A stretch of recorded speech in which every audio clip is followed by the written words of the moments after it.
teman-teman. Hari ini kakak mau ini ya, mau buku cerita. Kan ini kan sama teman-teman. Nah ini kan ada apa ini? Dongeng si cantik putri salju. Ada kurcaci. Ini kurcacinya. Iya. Ini buku cerita nih, yuk kita baca yuk. Mana? Bukain, kakak yang dengarkan. Ada dunia di Baliha teman-teman. Oh, Adiba lagi nonton videonya Adiba sendiri tuh di TV tuh. Tapi sama Hanifah, nanti aku mau kumpul lagi sama Hanifah. Iya.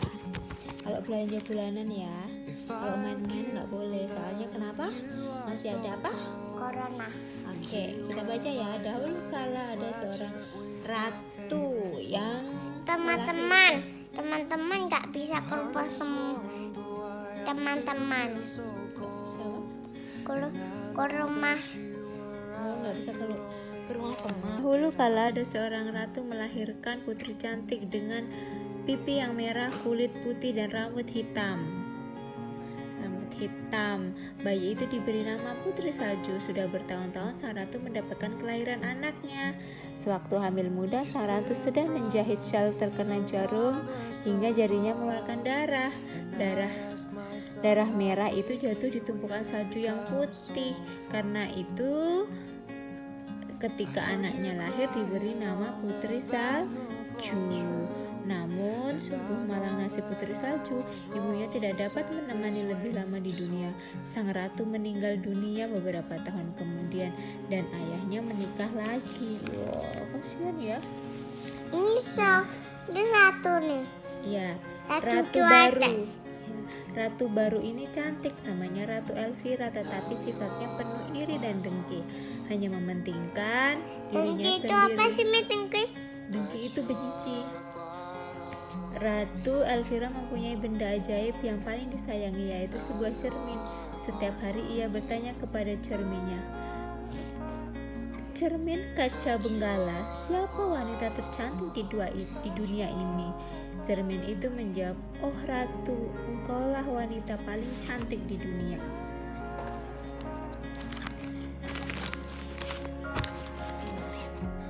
Tetapi Putri Salju semakin besar dan setiap hari menjadi semakin cantik. Pada suatu hari ketika ratu bertanya pada cermin kaca benggala, cermin kaca benggala, siapa wanita yang tercantik di dunia ini? Kali ini cermin memberi jawaban lain, "Oh ratu, Putri Salju adalah wanita paling cantik di dunia ini."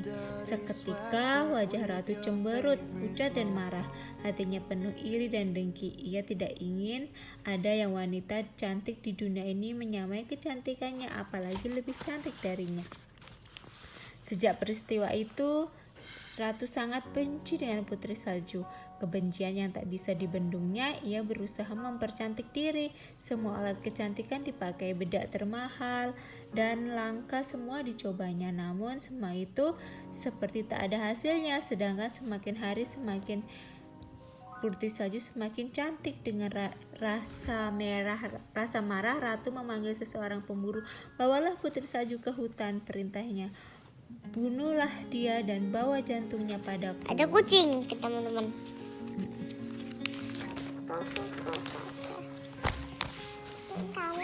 Terus pemburu itu membawa Putri Salju ke hutan, tetapi hatinya ragu melihat gadis polos yang tak berdosa itu. Ia tak tega untuk membunuhnya.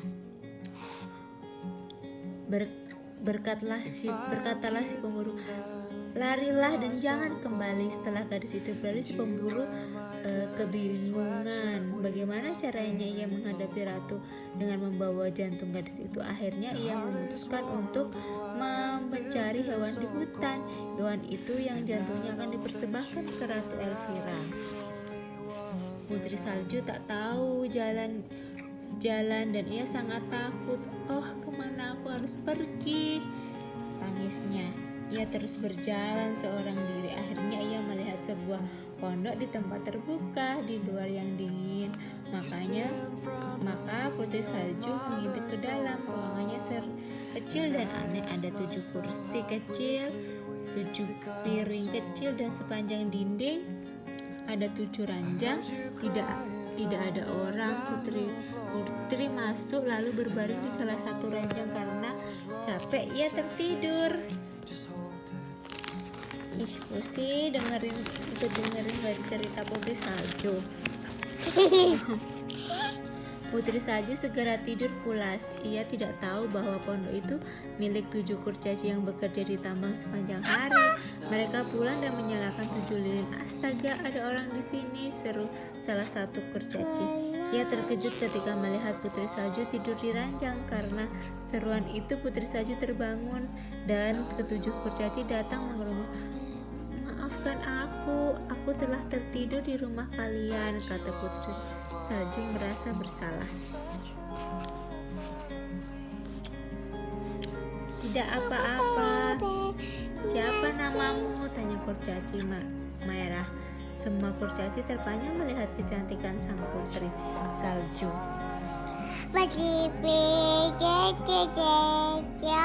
Namaku Putri Salju. Putri, kau berasal dari istana. Iya, aku terpaksa melarikan diri karena hendak dibunuh oleh ibu tiriku.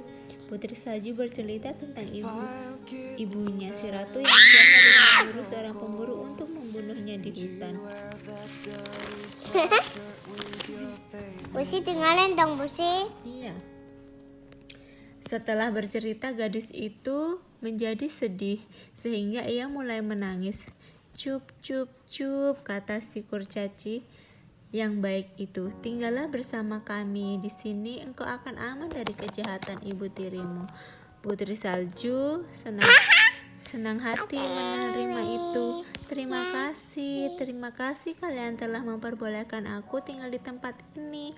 Aku akan membantu kalian bersih-bersih dan merawat rumah. Di istana lagi-lagi Ratu Irvira berdiri di depan cermin ajaibnya. Ia tak tahu kalau pemburu itu sebenarnya tidak menjalankan perintahnya. Jantung yang diperlihatkan adalah jantung binatang buruan, bukan jantung Putri Salju. Sambil mengusap tangan dan penuh rasa puas, Ratu tersenyum dan berkata, cermin, kaca benggala, siapa wanita tercantik di dunia? Ia berharap tak ada lagi wanita lebih cantik darinya. Apalagi Putri Salju sudah dibunuh. Tak disangka cermin itu oh Ratu, Putri Salju lah wanita yang paling tercantik di dunia. Di tengah rimba tempat kediamannya 7 kurcaci, di sanalah Putri Salju berada. Au, pusing, tolong. Tidak, sang ratu menjerit marah. Beraninya pemburu itu menipuku dan membunuh.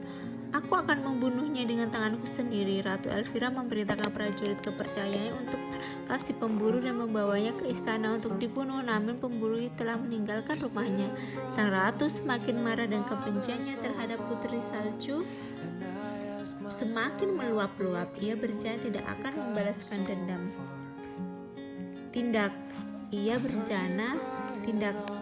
Tindakannya untuk membalaskan dendam. Besok harinya ke-7 pondok itu saja berangkat. Putri Salju merapikan pondok. Ia sambil bersenandung, ia menyapa dan mengepel lantai. Ia membersihkan perabot rumah tangga. Hidup di sebuah hutan, di rumah yang sangat sederhana, jelas berbeda dengan istana yang lengkap dan mewah. Namun di tempat ini Putri Salju tampak gembira. Ia melakukan semua pekerjaan dengan senang hati.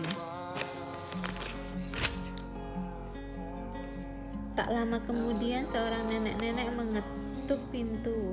Nenek itu membawa berbagai macam dagangan, bermacam-macam baju, gaun, pita aneka warna. Dengan lemah lembut nenek itu, lihatlah barang-barang bagus ini, nak. Putri Salju tertarik. Ia membuka pintu nenek itu, mengeluarkan berbagai barang dagangnya. Putri Salju terpesona dan mencoba memakai salah satu baju. cantik sekali baju putih ini. Aku terlebih mempesona lagi jika kau memakai pita merah ini, kata si nenek itu. Ia membiarkan wanita tua itu mengikatkan pita merah jambu di lehernya. Tiba-tiba wanita itu mengetatkan ikatan yang putri salju tercekik, nafasnya gelagapan dan akhirnya jadi jatuh pingsan.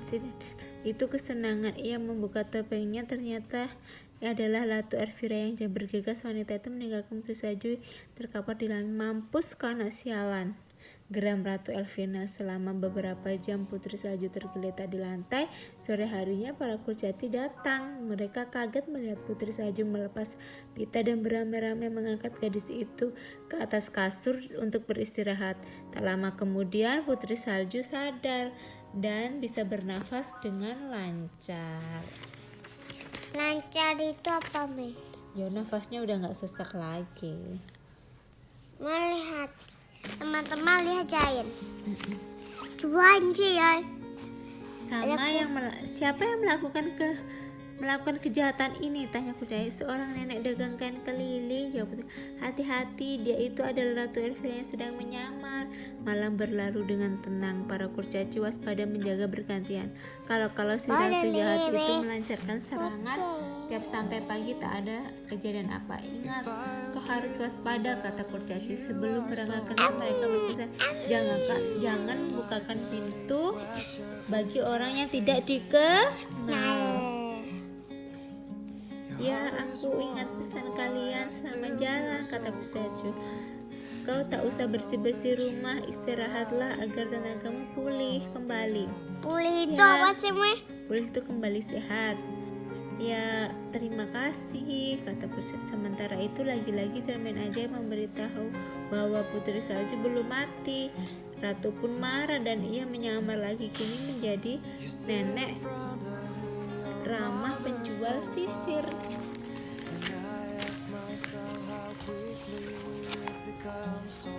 Nenek itu mengetuk pintu. Ia mengabsen kurcaci. Maka putri tidak membukakannya. Oh anak cantik, aku hanya pedagang sisir yang malang. Bukakan pintumu, kau boleh lihat betapa indahnya sisir ini. Jika kau suka, kau boleh beli. Jika tidak suka, tidak mengapa, bujuk si nenek. Lama-lama putri salju kasihan. Ia membuka pintu dan membeli sisir. Ketika dipakai sisirnya, rambutnya panjang tergeletak di lantai karena sisir itu mengandung racun yang menyumbat pernafasan. Untunglah para kurcaci segera datang. Mereka segera memberikan pertolongan putri salju selamat dari usaha pembunuhan si ratu jahat. Bukankah sudah kami ingatkan, kau tak boleh membukakan pintu pada orang yang tak dikenal? Iya, maafkan aku lupa. Aku kasihan pada nenek itu. Tak kusangka kalau dia berniat jahat. Ratu jahat akan terus berusaha mencelakaimu, maka kau harus waspada. Itu kata kurcaci. Kali ini para kurcaci menjadi gerang. Siapapun tidak boleh masuk rumah, kata mereka. Ya siapa saja, tak peduli nenek-nenek tua, kakek-kakek, selain kami. Tidak boleh ada yang memasuki rumah ini, kata kurcaci.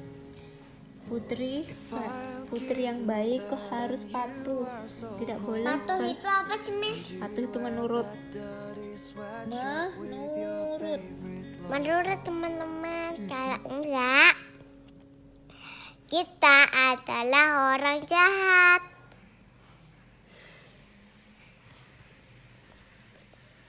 Baik, aku akan tinggal di dalam rumah sampai kalian pulang saja, sahabat putusnya. Ketika ratu mengetahui cermin itu gagal lagi, kemarahan memuncak. Kali ini tidak boleh gagal. Anak ingusan itu harus segera mati. Ratu Elvira berpikir keras untuk menyamar, apalagi untuk membunuh putri salju. Akhirnya ia memutuskan untuk menjadi penjual buah keliling. Keesokan harinya Itu ratu buah beracun, Mi. Apel itu. Apel beracun dan mengetuk pintu pondok kurcaci. Putri salju ingat pesan kurcaci, ia tak boleh membukakan pintu. Ratu terus mengetuk pintu hingga puluhan kali. Karena tak dibukakan, maka berkatalah, hei anak manis, pintunya tidak bisa dibuka, tapi cobalah buah apel yang matang ini, rasanya segar dan nikmat. Gratis, tak usah bayar. Putri Salju membuka jendela dan menerima apel merah dan nampak segar dari nenek tua. Ada kucing naik ke sini. Ayo cepat Gak apa-apa gigit, kan, Be? kau bisa merasakan betapa segarnya dan manisnya apel, bisik si nenek tua. Putri Gak Salju apa-apa, tidak Be. curiga apel random itu menggigitnya sepotong. Hanya beberapa saat kemudian menggigit, Putri Salju jatuh pingsan dan tubuhnya kejang-kejang. Ketika para kurcaci pulang sore, mereka menemukan Putri Salju tergolek di lantai. Ia pasti berbuatan seratu jahat. Mereka berusaha menyelamatkan Putri Salju, namun sia-sia. Sang putri tergeletak diam dan dingin ketika kehilangan gadis yang cantik di dunia ini. Ratapnya dengan kurcaci sedih. Sementara itu, Ratu Elvira berdiri dengan penuh keangkuhan di depan cermin kaca benggala. Siapa yang paling cantik? Cermin menjawab, Ratu Elvira wanita cantik di dunia ini. Akhirnya aku berhasil menyingkirkan gadis itu. Sekarang akulah wanita yang paling cantik di dunia.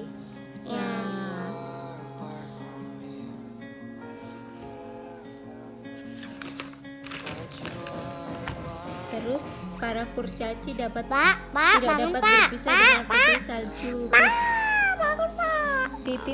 Pipi masih semerah darah, kulitnya seputih salju dan rambutnya sehitam eboni.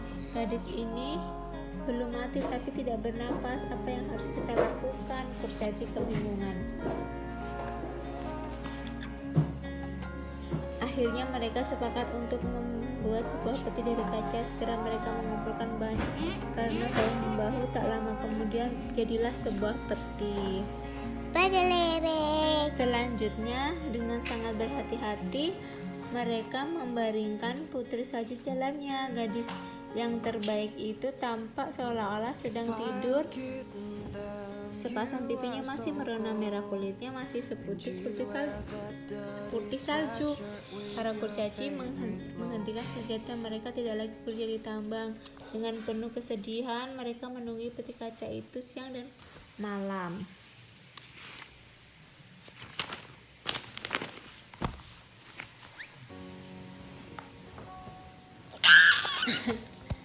Ketutupan.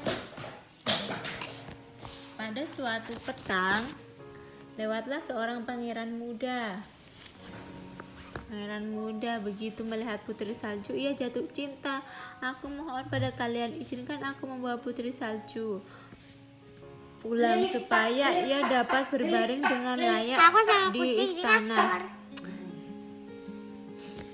Para kurcaci melihat kesungguhan pada wajah pangeran, akhirnya sama setuju. Ya sudah, selayaknya tinggal di istana karena ia memang putri raja. Digotonglah peti kaca itu dan beberapa pelayan pangeran Putri raja menurun gunung. Putri raja yang Putri Salju. Dalam perjalanan pulang pada suatu ketika, nelayan mengusung peti tersandung dan peti kaca terguncang. Tiba-tiba dari mulut putri keluar sejual apel yang selama ini tersangkut di tenggorokannya. Putri Salju membuka matanya memandang pangeran. Sang pangeran dan istri gembira bukan kepala. Dengan matanya berbinar berkata, aku cinta padamu, maukah kau menjadi istriku? Kata pangeran. Putri Salju mengangguk bahagia. Kalau begitu ikutlah ke istanaku, kata pangeran. Ya pangeranku, tapi terlebih dahulu aku ingin mengucapkan terima kasih pada kurcaci yang telah merawatku selama ini. Para kurcaci merasa girang, ternyata gadis ini tidak melupakan mereka. Putri Salju mengajak pangeran untuk sejenak bermain-main dalam rumah kurcaci yang lucu. Pangeran merasa gembira, para kurcaci juga merasa senang dan bangga. Saat Putri Salju berpamitan, mereka pun tampak sedih. Mereka melambai-lambaikan ketika Putri Salju cantik berangkat ke pangeran. Ampun, pusing. Emang kamu Putri Salju akhirnya menikah dengan pangeran. Dengan pangeran mereka hidup bahagia hingga akhir tua. Sementara Ratu Elif sangat jahat, mati oleh niat jahatnya sendiri ketika hendak membunuh ibu Ratu, terjatuh ke jurang dan bersama kereta kudanya. Selesai teman-teman. Selesai teman-teman. Sampai jumpa lagi ya. Cek tombol ini, pencet yang warna merah jadi kuning.